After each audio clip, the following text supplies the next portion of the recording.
All right, let's get back to the medium-term budget policy statement. Government seems bent on pushing through that 3% wage increase for public servants. The finance minister said the hike had been budgeted for and will be processed and backdated to April this year. But Union Federation Cosatu is demanding much more. Currently, it's asking for 10%. We're now joined by Cosatu's General Secretary, Phetoe, and we're also joined by General Secretary of the South African Federation of Trade Unions, SAFTU, that's Zwelinzima Vavi. Welcome to you both. Let me start with you, Mr. Phetoe, your response to the announcement today. Well, thank you very much, and good evening to the listeners and to the viewers, and good evening to the General Secretary of SAFTU. Our response in this one is so disappointing that the minister or government decided to negotiate at Parliament when they know that there is a process at the SABC where they're expected to go back to the platform and talk about these issues. So implementing the 3% and the other things there without going back to the negotiation, announcing it, is disappointing. And we know that there is a process of some unions that they've got mandate. There's a process in terms of the conciliation process that is going to be unfolding. There are unions that they've got mandate from their own affiliates, but I think that the way government is responding at the level of Parliament in the budget policy statement, it's so disappointing. So from a Cosatu perspective, from all the unions aligned to you, you can't say what exactly the reaction will be now. You can't say if this means there will be a strike. No, it's a shock. It's a shock, but it's not a shock. I think the government knows the position of the unions. They know the position of the unions. The majority of the unions has rejected the policy, the offer, and there are those unions that are acting on behalf of their members on the mandate that's coming from their members. Mr. And Vavi, those unions have declared a dispute. The dispute is in the process. That's what I'm talking about, the conciliation. Yeah. I can't understand why government would go publicly in Parliament and say this is what they are doing. Is just an undermining the policy, is undermining the constitutional structures that were there that have been put by government. I mean, the PSBC employers is there and the trade unions are there. So why are they not going back to the table and put that offer or amend the offer? And from our side as Cosatu, we think that government can be able to go back to the conciliation and resolve this matter, come up with an amicable solution that will satisfy the entire workers. These workers are delivering service to the workers, and we think that, to the public, and we think that it is about government. It is government that must be able to respect the work that these workers are doing every day. Mr. Vavi, what is your response? Should workers accept 3% that government seems to want to impose unilaterally? You're on mute, Mr. Vavi? My apologies. There you are.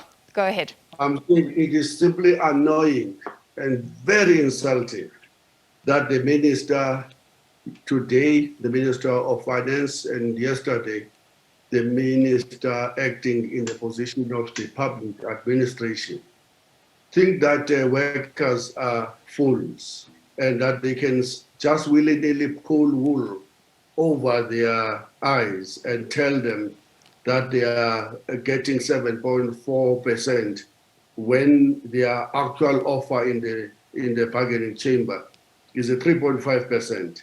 And they now obfuscate and they seek to suggest that the once-off taxable, non-pensionable, insulting gratuity of 1,200, 1,600 can be calculated into a salary. And so they add up this 3% and the 4.5% they claim. And they say, there you go, you have your 7.4%. Workers are clear. They are demanding 3%. I'm sorry, they are demanding 8%. They are rejecting 3.5%. They know that only the 3.5% will improve their wages will improve their pensions and will improve their tax and as well as their take home.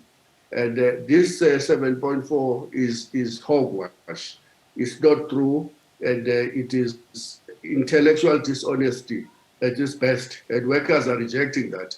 And I'm happy that workers are starting already to speak in one voice in the PSCBC, and that on Monday, 10 o'clock, there will be a huge and major demonstration outside the PSCBC, combining all unions who are rejecting this 3.5% and who are saying that it represents an insult because it is way below an inflation rate, more so because last year, government refused to increase salaries. In 2020, government refused to implement salaries. In fact, government bolted out of an agreement that was signed in 2018. So our call to every worker, hold each other's hands. If you don't do that, you are going to be defeated. All right, so just to clarify, what he said today is what they're implementing is a 3% wage hike. That's on your pensionable salary, but you mentioned the extra gratuity payment, so that's not pensionable, so it's something extra. And he said that would average 1,000 rand. So obviously it differs for different workers. And you're saying combined even, that's not good enough. Mr. Phetoe, he did say that this is because it's the best for the state and for workers, and that unions had in fact agreed upon this. The workers rejected it, but there was a tentative agreement at one point, and that was a negotiated agreement. So government feels it's fair enough to go back to that. Your response? What did you say? You said, I said what? The finance minister said that government was choosing to go back to this agreement because there had been a tentative acceptance of this amount from unions at one point after a negotiated process, even though workers thereafter rejected the amount. So he was basically saying at one point unions were happy with this figure. No, it's not true. If the unions were happy, why would the union submit for a dispute on that matter, as the GS of Comrade Vavi has said? Why, if like I'm saying, why should the union go to the process of a conciliation? Obviously, it means there's a dispute. It means it sends a message that workers are not accepting the offer. It's very clear that workers are not accepting the offer. Otherwise, workers would have not gone through a process, or the union that has given mandate to their leadership or the negotiating team to say, declare dispute, let's go to the conciliation and see what will be the outcome of the conciliation. So it's not true what the minister is saying. If 3% is not good enough, what is a golden figure, Mr. Phetoe? I know you can't speak on behalf of all unions, because we know that some can accept, others may not. But what do you think is an acceptable number right now? Well, I can't say what is an acceptable number to the workers, but as we said, the workers have they started from 10%, they went down up to the 7 point something percent. But what the government is giving now, or employer, as we have been saying, even this morning, even the last year, when the government reneged from the collective agreement that they signed, Resolution 1 of 2008. So for the past 3.5 years or 3 years, workers have not received an increase. So 3% is just as an insult to the workers if workers have not been receiving their increase for so many years. So I can't say what will be acceptable to them, but the workers have presented their demand, and they've been negotiating. When they deadlock, I think they were around about 7%. Finally, very, very quickly, we've run out of time, Mr. Vavi. Is the wage bill bloated? Government says it takes up 35% of all spending, so a third of what everybody pays in tax pays for government workers. Are we getting value for money? Firstly, from the SAFTU point of view, we're still holding it out for 8%.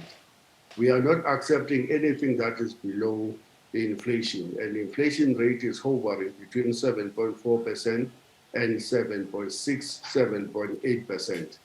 That is non-negotiable. To us, you give us an improvement on the current standards of living, or you face a strike. And that's what we're hoping that all unions will unite around. On the question, Francis, no, South Africa's civil servants or civil service is not bloated. As we speak, there are 200,000 vacancies in the public service, and there are 40,000 vacancies in the healthcare. And that's why, if you were coming from the working class, you will know that it takes 8 hours sometimes just to go and get a painkiller and queuing there because there's not enough doctors, not enough nurses. If you go to the police station and call, you're more likely to be told that there's no van to come rescue you, even when you are being raped by a family member, by a stranger. You are more likely to be told that there's not adequate infrastructure to take your statements in the police stations. Hence, our record is now pathetically at 15% conviction rate in our criminal justice system. If you are an educator, you will know that teachers are seeing even more greater numbers away from the national standards norm that were published by the Minister of Education. Some schools in the Eastern Cape have already 101 kids in one classroom. Okay. We are reversing the gains of democracy, and the budget today was about further worsening the crisis that we're already finding ourselves in. All right, we appreciate your time. We'll see what workers decide to do in response. That was Zwelinzima Vavi, General Secretary of the South African Federation of Trade Unions, SAFTU, and Cosatu's General Secretary, Phetoe.